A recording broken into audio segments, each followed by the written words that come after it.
Hello everybody, Toastbomb here, and yesterday we got like a friggin' 12-minute gameplay demo of Destiny, and it looks really cool. Now, just to be honest, I have not really been following Destiny, like, at all. I don't know how much information is actually out there past what we initially got, that huge, like, info dump we got a long time ago, like 3-4 months ago, something like that. But yeah, I haven't really been following it. I assume we basically know nothing more, maybe just really minuscule details, because that's pretty much how Bungie does their stuff. They just drip little bits of information and don't give you anything, and then eventually they just kind of spill it all out onto the table, and then the game comes out like a week after.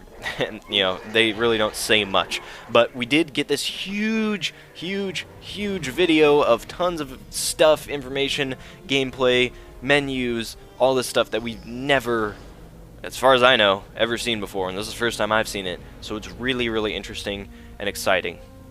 Now, the first thing I noticed in this gameplay demo is just, wow, the game looks really nice. I mean, it's on PS4, obviously on 360 and PS3, because it's coming out on there.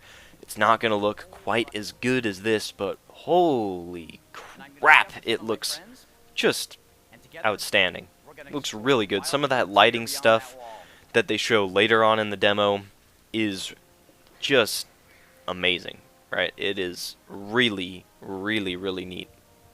Now, it was super unfortunate because the PS4 or whatever dev kit they were using kept like locking up for some of the demos. The new Assassin's Creed game, Black Flag, that like completely locked up and they just had to cut out of the demo. And that was really painful to watch. I feel for those guys. That sucks. That's just really bad and awkward. But yeah, like, the things that most interest me at this point, I think, because I was really wondering, like, okay, how's this game gonna play? And I was actually really excited to see, like, they're kind of sticking, it's sort of like this Halo-esque sort of thing. I'm glad they didn't go full Call of Duty where, like, oh, you should use the crosshair, or the scopes or whatever, you know, hold the right trigger. It seems like there's a little bit of that, but it seems more Halo-y, and that's just sort of an option to have better zoom. It's not really going to give you any more accuracy or anything like that in the game. So I like the way that the gameplay actually works there, and I think that is really good, and something, you know, kind of staying a little true to the Bungie past. Pretty much all of their games is sort of played like that, so it's cool that they're kind of sticking with their roots in that manner. But yeah, again, the thing that I'm most curious about, and kind of always was most curious about ever since we heard exactly what this game kind of is and how it plays and stuff like that, how it's this sort of like MMO-ish, dungeon crawler-ish, first-person shooter sort of thing. The thing that most interests me is, like, how exactly is this multiplayer going to work, right? Are you just going to load in and they're just going to give you a basic gun and everyone's going to have the same thing? Or are they going to allow you to use this randomly generated stuff that you've discovered and found over the course of the game? I know that if you look back on, like, competitive World of Warcraft stuff that was on, like, MLG streams for a while, that was stuff like that. There was a way to make that stuff work somehow. I don't really know how it did work exactly, but I know that there is a way to somehow make that stuff work in a competitive environment and have it be fair. So I'm not super concerned about it being competitively viable, because I think there is a way to do that, because we've already seen that again with MMOs and stuff like that. But I'm just super curious about how they're going about it, if it totally is that sort of style, or if it's just like, hey, you play Capture the Flag, walk through this door, play Capture the Flag, and you all get the same gun. This is just like a basic sort of BR or AR style gun, and there's just pickups on the map, which I don't think it's going to be that way, because that doesn't seem like really what they are going with this game. You know, they want to show off, it's all about like stylistic, showing off your dude, discovering stuff, and if you can't use that while you're in the multiplayer, it seems like that kind of takes away from this whole thing and the sort of style that they're going for. But the game, it does look pretty interesting. It looks really cool, really fun, really ambitious, but definitely has a ton of, like, you know, RPG style, Borderlands-ish style, you know, type of feel to it, where it definitely plays a lot like those games. It doesn't seem like it's anything super innovative in terms of shooting mechanics. You know, it seems pretty standard as far as that goes, but definitely looks really, really neat. And then there's also this slide mechanic, which looks pretty neat. We've seen that in things like Crisis and stuff like that. And that could be interesting in the competitive multiplayer, but I just really don't know how that's going to work out and how well that is going to happen. But getting away from the multiplayer stuff and getting more into the core of the game, I really think that is an interesting way to handle weapons, where like weapons each have an individual skill tree. I think that's really similar to kind of how Guild Wars had it, where every weapon you pick up has different abilities attached to it, and then you can level up and kind of go through this skill tree of abilities through that one specific weapon.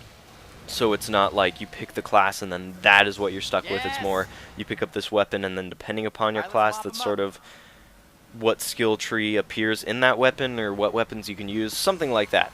It's different, and it seems definitely really interesting. So it seems like the classes, instead of really being really differentiated, it's not going to be in terms of your weapons. Everyone's going to be able to pick up the same weapons. Like I could use a sniper rifle, and my warlock friend could use a sniper rifle, my warrior friend or whatever could use a sniper rifle, all of that stuff. It's more going to be differentiated as to like what special abilities that you can use. I know you can use like fireballs with the warlock, but we really didn't seem to see that much stuff with that. They didn't really specifically showcase some of those specific abilities that each one of these classes has, but I know that they do exist and those things are there. So it's gonna be much more minor differences, it seems like, than, you know, really big sweeping sort of things that just it's like totally different, which I'm for, because you know, I don't want to be stuck with only using a sniper rifle if I have this type of character. You know, maybe I'll do a little bit more damage if I'm a certain type of class, kind of like how Borderlands handles it, and that seems totally fine to me. That seems cool and a lot better than having it really, really rigid, which I didn't expect them to do, but, you know, it's always a possibility. And then these world event things seem really interesting. It's stuff we've seen a lot. I think, Warhammer Online was like one of the first games to have some sort of world event type stuff, and a lot of different sort of MMO type games have picked up on that sort of stuff over the past few years. That's been definitely a common thing, but we've never really seen that in some sort of like big, like not really open world, but some sort of dungeony crawler first-person game like this. It's very, very interesting and could lead to some really interesting fights. And yeah, it just leads to that whole random sort of social aspect that they've really been pushing in this game. And it seems like, yeah, you could have some cool, really large-scale battles. And then, like, one of the last things that I'm kind of curious about this is they kind of talk about how it's going to be different and it's really dynamic and that sort of thing in the game.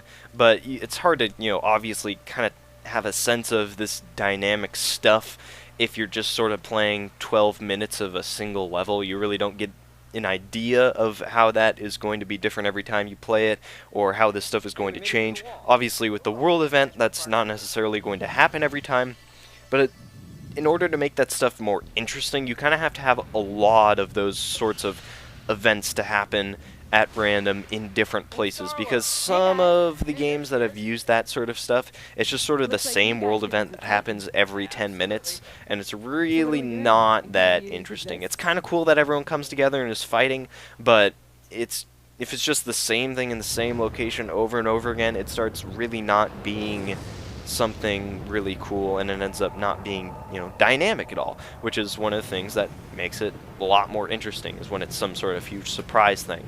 So it seems like they're really pushing in that direction, but it's obviously hard to get a sense of how that stuff sort of differs from playthrough to playthrough, and, you know, that specific sort of event seemed pretty elaborate with the whole thing like knocking over buildings, so I imagine that thing's only going to show up in that one specific place, but hopefully there's enough of those things that you're not going to necessarily just see that one every time you play that level, or at least if that's what it is. You know, it's kind of hard to understand, like, are these things just broken up into levels? What exactly is this going to be? You know, there's still a lot of questions behind this, but what they did show, I'm really excited about, and I think it, again, super ambitious and super interesting and cool. So I can't wait to get more details about some of the specific competitive stuff, because really that's kind of more what I'm interested in. I do like the dungeon crawling stuff and leveling up your dude, all that. That's super fun.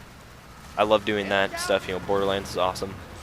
But yeah, I'm just curious about a few other things that they haven't really talked about yet, and that's sort of the stuff that's going to make or break this game in terms of the things that they're really pushing and the ideas that they're talking about, and see if that actually works. How many events are there? How is that stuff going to go playthrough to playthrough?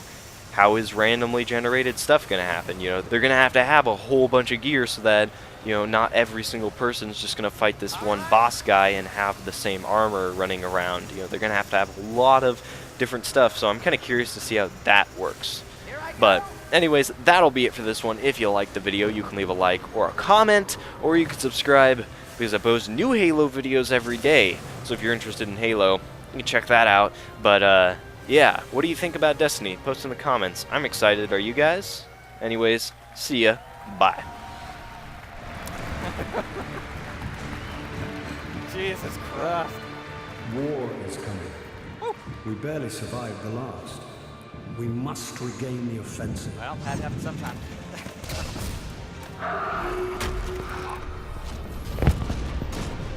Why is the city breathing down my neck? Why don't you put that down so we can talk? Out here in the wild, this is how we talk.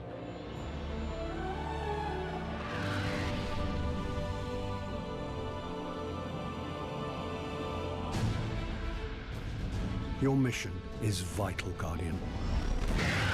If you succeed, you will become legend.